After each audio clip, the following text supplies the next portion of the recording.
एक अलग चैप्टर है। अभी शी जिनपिंग ने सितंबर लेटली एक वाशिंगटन का दौरा करना है और वो बड़ा इंपॉर्टेंट होगा। ये उसी दौरे का जवाब होगा जो डोनाल्ड ट्रंप ने किया, और उससे पहले इतलात ये हैं कि शी जिनपिंग पाकिस्तान का भी दौरा करेंगे। अब पहले करेंगे या बाद में करेंगे वो ज़रा आने वाले दिनों में क्लियर होगा।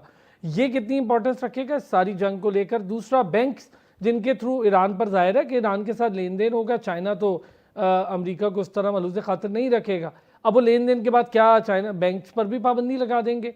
क्या वहाँ भी इकोनॉमिक सैंक्शंस लगेंगी? तो कैसे डील करेगा अमेरिका इन चीज़ों से? नासिर शराज साहब, सर पहले ज़रा ये जो डी डे और बाउंटी वाले मामलात हैं जो डोनाल्ड ट्रंप या इसराइल या अमेरिका के अंदर से हमेशा होते रहे, ईरान ने भी एक वार्निंग दे दी है। जी बहुत शुक्रिया अरसलान। मैं पहले तो बैकग्राउंड में जो ब्रिगेडियर साहब ने बात किया है उससे इत्तेफाक करता हूँ। सेकंड, जो आपने अभी इनिशिएट किया या डी डे पॉलिसी जो अभी बयान की गई है, पहले तो ईरान की इकोनॉमी को आपको समझना होगा। ईरान की इकोनॉमी नॉर्मल इकोनॉमी नहीं है, इसको कहते हैं रेजिस्टेंट इकोनॉमी, क्योंकि वो 47 ईयर ऑलमोस्ट 50 ईयर से जो है वो इकोनॉमिक सप्रेशन का सामना कर रहे हैं, एग्रेशन का। और उस एग्रेशन के मुकाबले में उन्होंने अपनी इकोनॉमी को इस तरह तरतीब दिया है कि जिससे वो इन सैंक्शंस का मुकाबला कर सके। तो उनके पास तजर्बा है कम अज कम 50 ईयर का ऑलमोस्ट अमेरिकी सैंक्शंस को इवेड करने का और उनके मुकाबले में सरवाइव करने का। थर्ड, आपको ये ज़हन में रखना चाहिए कि ये कोई वन वे ट्रैफिक नहीं है।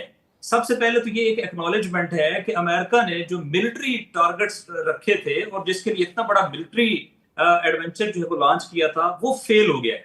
अमेरिका एक्नॉलेज कर रहा है कि वो मिलिटरली अपने वार गोल्स को अचीव करने में नाकाम हो गए हैं, लिहाजा अब वो इकोनॉमिक वार गेम की तरफ जो है वो आ रहे हैं। तो ये इकोनॉमिक सैंक्शन क्या वन वे ट्रैफिक है?